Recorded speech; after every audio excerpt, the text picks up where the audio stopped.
বাংলাদেশে premier league BPL এ যেমন এবার আইপিএল এর মালিকানা আসতে পারে, তেমন আসতে পারে পিএসএল এর মালিকানাও। মূলত বিদেশি মালিকানা এবার অ্যাপ্রুভ করেছে বিসিবি। যদি কোনো বিদেশি মালিকানা আসতে চায় বিপিএল এ, তারা আসতে পারবে। সেক্ষেত্রে আইপিএল এর ফ্র্যাঞ্চাইজিরা তো মুখিয়েই থাকবে, কারণ তারা CPL, SA20, IL T20, major league cricket কিংবা দ্য 100-এ দল কিনে বসে আছে।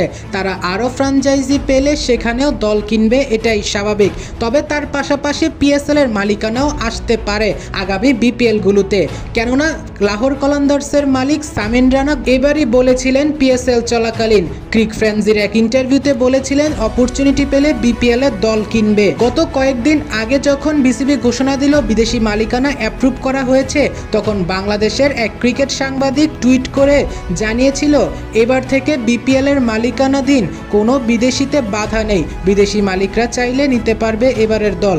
সেখানে এক ভক্ত সামিন রানাকে মেনশন করে বলেন এবার লাহোর কলন্দার্সকে সম্প্রচার করার সময় এসেছে।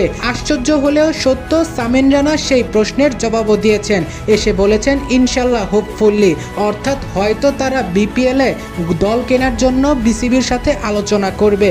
অর্থাৎ সামিন রানা ইন্টারেস্ট দেখিয়েছে বিপিএল এ দল কেনার জন্য, যদিও এই ইন্টারেস্টটা আরও আগে দেখিয়েছিল, কিন্তু এবার সোশ্যাল মিডিয়াতেও তারা ইন্টারেস্ট দেখিয়েছে।